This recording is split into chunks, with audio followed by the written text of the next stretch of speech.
Israel के जहां एक एक करके मंत्री से लेकर पीएम तक धड़ाधड़ भारत क्यों आ रहे हैं, वहीं दूसरी तरफ क्या इजराइल ने अब पाकिस्तान की कीमत लगानी शुरू कर दी है और पाकिस्तानी सैनिकों को लेकर क्या इजराइल और पाकिस्तान के बीच में कुछ बातें चल रही है। जहां एक तरफ ये सब कुछ हो रहा है, वहीं दूसरी तरफ भारत क्या ऑर्डर कर रहा है, जिसे माना जा रहा है कि ऑपरेशन सिंदूर में बहुत ही अच्छा काम किया था इजराइल के इस हथियार ने।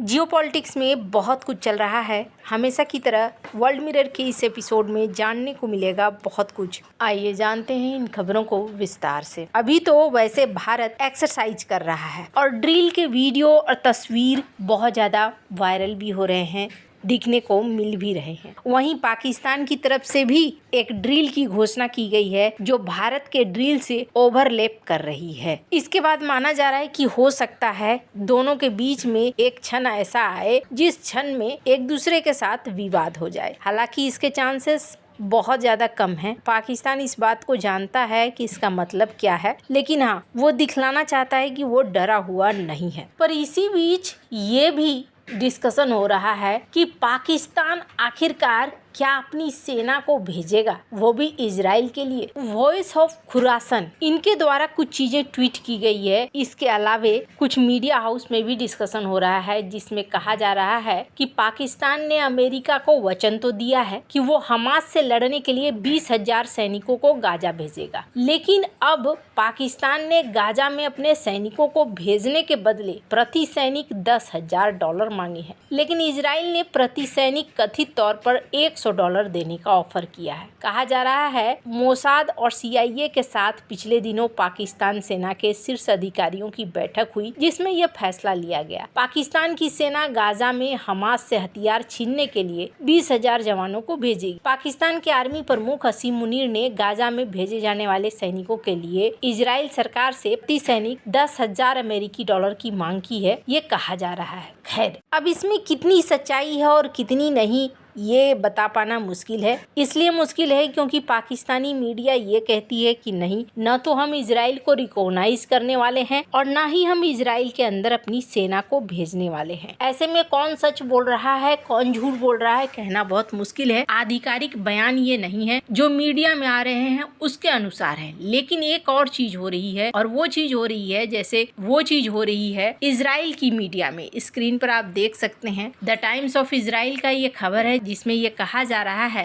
पाकिस्तान को लेकर डिबेट हो रहे हैं कि गाजा पीस फोर्स में पाकिस्तान का क्या रोल होगा। इनके अनुसार ये कहा जा रहा है कि अभी ये लोग तय कर रहे हैं कि क्या सेना भेजेंगे, नहीं भेजेंगे, कितना भेजेंगे, इन सब पर बात चल रही है। डोनाल्ड ट्रंप ने जब शर्म एल शेख में पाकिस्तान को बुलाया और इनका नाम लिया, तब हो सकता है पाकिस्तान को लगा हो कि ये बहुत ही बढ़िया पल है उनके लिए, लेकिन पाकिस्तान के लिए ये बढ़िया पल कम बल्कि चुनौतियां ज्यादा है। अगर पाकिस्तान इस मामले में पड़ता है, हालांकि उनकी मीडिया या उनकी सरकार कह रही है कि नहीं, हम इस मामले में नहीं हैं, लेकिन ये मामला अगर थोड़ा सा भी सच होता है तो पाकिस्तान के लिए मुश्किल है। इसलिए मुश्किल है क्योंकि पाकिस्तान का एक बड़ा वर्ग है जो इजराइल के खिलाफ हमेशा से रहा है। आज भी 50,000 प्रदर्शन दुनिया भर में हुए हैं, तो अकेले को 1500 प्रदर्शन इजराइल के खिलाफ और फिलिस्तीन के समर्थन में हुए हैं, वो पाकिस्तान में हुए हैं। पर एक बैठक होनी है गाजा को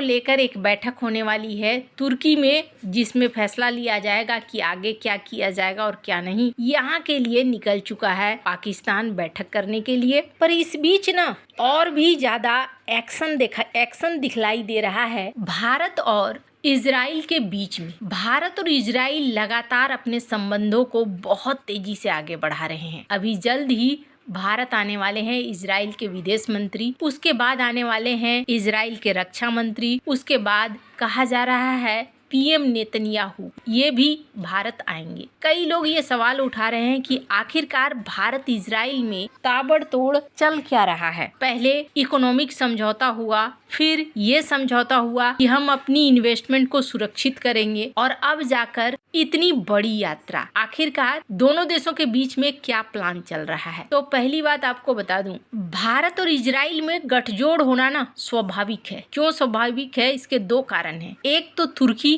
और दूसरा है पाकिस्तान। तुर्की, जिसको लेकर ये कहा जा रहा है कि तुर्की स्टार्टर में इजराइल को रख रहा है और मुख्य भोजन में भारत को रख रहा है, यानी इजराइल तुर्की के टारगेट में है और उसके बाद भारत है। दूसरी बड़ी चीज, पाकिस्तान को लेकर जो डोनाल्ड ट्रंप ने अभी बयान दिया है कि पाकिस्तान लगातार न्यूक्लियर परीक्षण कर रहा है, ये इजराइल के लिए भी कुछ अच्छे संकेत नहीं है। इस बीच ये भी देखने को मिल रहा है कि भारत ने ऑपरेशन सिंदूर के दौरान एक हथियार का इस्तेमाल किया था जिसने भारतीय वायुसेना में अपना दमखम दिखाया था और कम कीमत में इसने दुश्मन को बहुत ज्यादा नुकसान पहुंचाया था। ये था आत्मघाती ड्रोन और इसकी सफलता को देखते हुए इजराइल एरोस्पेस इंडस्ट्री को अब भारतीय वायुसेना हारोप ड्रोन का एक बड़ा ऑर्डर देने जा रही है। कहा जा रहा है हारोप ड्रोन को अक्सर आत्मघाती ड्रोन या रडार किलर कहा जाता है, जिसने मई 2025 में ऑपरेशन सिंदूर के दौरान दुश्मन के हाई वैल्यू वाले सैन्य ठिकानों और एयर डिफेंस रडार सिस्टम को नष्ट करने में जबरदस्त सफलता हासिल की थी।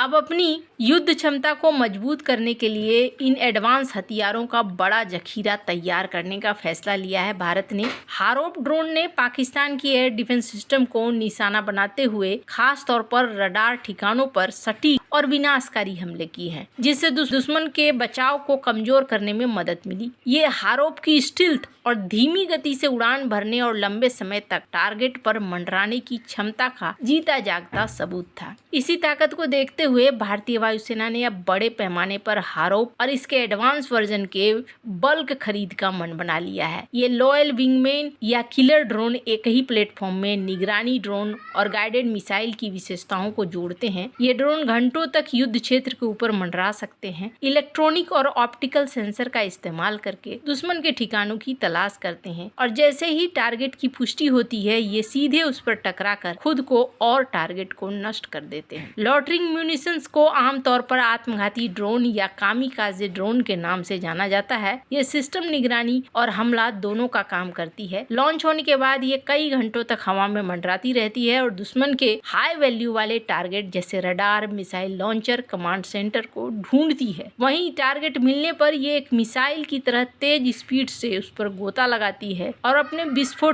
विस्फोटक वॉरहेड के साथ टकराकर उसे पूरी तरीके से नष्ट कर देती है। इजराइल और भारत कई हथियारों में एक दूसरे के साथ आते हुए दिखाई दे रहे हैं और आगे ये रणनीति और भी ज्यादा बढ़ते हुए देखेंगे आप। वैसे आप क्या लगता है इन सब मामले में, आपकी क्या राय है, कमेंट कर जरूर बताएं। जल्द मिलते हैं अगली वीडियो में नई खबर के साथ।